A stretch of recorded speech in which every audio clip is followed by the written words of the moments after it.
અગિયારસ માતાની વાર્તા. જય એકાદશી માતા. આજે આપણે સાંભળીશું સરસ મજાની માતા એકાદશીની વ્રત કથા. એક ગામમાં એક ગરીબ સ્ત્રી રહેતી હતી. નીચી જાતિની હતી. તેને 2 બાળકો હતા. એ સ્ત્રી બહુ મુશ્કેલીથી તેના બાળકોનું ભરણ પોષણ કરતી હતી. તે સ્ત્રી રોજ નાના નાના વાંસના ટોપલા અને સુપડાઓ વેચતી. એનાથી જે પણ પૈસા આવે એમાંથી એનું ઘર ચાલતું. તેના બાળકોને પાલન પોષણ તે કરતી. એક દિવસની વાત છે, જ્યારે સવારમાં વાંસની ટોપલીઓ અને સુપડા લઈને એ જઈ રહી હતી તો તેના કાનમાં અગિયારસ માતાની કથા સંભળાઈ અને તેને કથા બહુ સારી લાગી. તો એને અમુક સ્ત્રીઓને જોઈ કે બહુ બધી સ્ત્રીઓ અગિયારસ માતાની પૂજા કરી રહી હતી તથા કથા સાંભળી રહી હતી. ત્યારે એ સ્ત્રીએ દૂરથી જ બેસીને હાથ જોડીને અગિયારસ માતાની કથા સાંભળી. જ્યારે અગિયારસ માતાની કથા અને પૂજા સમાપ્ત થઈ ત્યારે એ ગરીબ સ્ત્રી મનમાં ને મનમાં અગિયારસ માતાને હાથ જોડીને પ્રાર્થના કરે છે કે હે માતા, હે અગિયારસ માતા, જો મારા સુપડા અને વાંસના ટોપલા વેચાઈ જશે તો હું પણ તમારું વ્રત બહુ પ્રેમથી ધામધૂમથી મારા ઘરમાં કરીશ. આટલી પ્રાર્થના કરી અને તે સ્ત્રી ત્યાંથી ચાલી નીકળી. ત્યારે એ જે પૂજા કરતી હતી અગિયારસની એ સ્ત્રીઓ, એમાંથી એક સ્ત્રીએ બૂમ પાડી અને પ્રસાદ આપ્યો, બોલાવીને પ્રસાદ આપ્યો.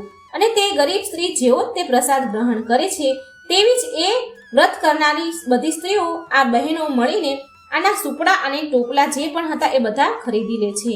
હવે તો તે ગરીબ સ્ત્રી મનમાં સંકલ્પ જ કરે છે કે હું પણ અગિયારસ માતાનું વ્રત કરીશ. અને તરત જ એ વ્રત કરતી સ્ત્રીઓને પાસે જઈને કહે છે કે બહેન, શું તમે મને અગિયારસ માતાની વ્રત વિધિ કહેશો?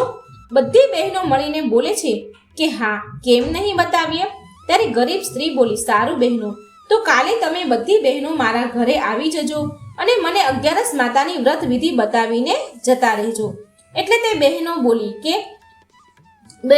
કે લો, આ કાગળમાં પૂજા સામગ્રી લિસ્ટ બનાવી દીધું છે. બધી જ સામગ્રી લઈને તમે ઘરે જાઓ. અમે બધા આગળની અગિયારસ આવશે ત્યારે તમારા ઘેર આવશું. ત્યાર પછી ઘરે અગિયારસ માતાની પૂજા વિધિ અને કથા સંભળાવીશું. જેવી સવાર થાય તો તે ગરીબ સ્ત્રી, ટોપલાવાળી ગરીબ સ્ત્રી તેના ઘરની સફાઈ કરે છે, સારી રીતે ઘર સાફ કરે છે અને બધી જ પૂજા સામગ્રી ભેગી કરી ત્યાં જ બેસીને વાટ જુએ છે કે આજે સ્ત્રીઓ બહેનો આવતી હશે અને અગિયારસ માતાની વ્રત વિધિ મને બતાવશે. પણ મિત્રો, આવું થયું નહીં.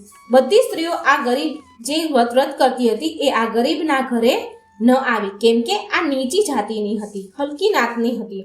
હવે આ ગરીબ સ્ત્રીની શ્રદ્ધા ભક્તિ જોઈને અગિયારસ માતાને દયા આવી છે. અગિયારસ માતા વૃદ્ધ ડોસીમાનું રૂપ ધારણ કરી તે ગરીબ સ્ત્રીના ઘરની બહાર આવીને પોકારે છે કે કોઈ ઘરમાં છે કે નહીં. એટલામાં તે ગરીબ સ્ત્રી બહાર આવી નીકળી અને વૃદ્ધ ડોશીમા પાસે ગઈ અને કહે છે કે માં, કહો, હું તમારી શું મદદ કરી શકું છું? તે ગરીબ સ્ત્રીની વાત સાંભળી અગિયારસ રૂપી ડોશીમા કહે છે કે બેટા, હું મારા આવવાનું કારણ તને પછી કહીશ. મને પહેલા એમ કે તું આટલી ચિંતામાં અને દુઃખી કેમ છે? શું કારણ છે? તે ગરીબ સ્ત્રી બોલી. અગિયારસ માના રૂપમાં એ ડોશીમાને કહે છે કે માં, કાલે સવારે જ્યારે હું બજારમાં સુપડા અને ટોપલી વેચવા ગઈ હતી તો ત્યાં મને અગિયારસ માતાની કથા સંભળાઈ. કથા મને બહુ ગમી અને એનો પ્રસાદ ગ્રહણ મેં કર્યો તો પ્રસાદ ગ્રહણ કરતા જ સુપડા અને ટોપલા મારા બધા વેચાઈ ગયા. અને ત્યારે મેં સંકલ્પ લીધો હતો કે હું અગિયારસ માતાની વ્રત જરૂર કરીશ. પણ મને અગિયારસ માતાનું વ્રત વિધિ ખબર નથી માં, મને નથી આવડતું. આ કારણથી મેં એ બધી વ્રત કરનારી બહેનોને કહ્યું હતું કે મારા ઘરે આવીને અગિયારસ માતાની વ્રત વિધિ અને મને કથા કહેજો અને સંભળાવજો. એ બધી બહેનોએ કહ્યું હતું કે મારા ઘરે આવશે. લાગે છે કદાચ હું નીચી જાતિની છું ને માટે આ કારણથી એ બહેનો મારા ઘરે નથી આવી. હવે અગિયારસ માતાની પૂજા વ્રત હું કેવી રીતે કહું માં, કહો મને.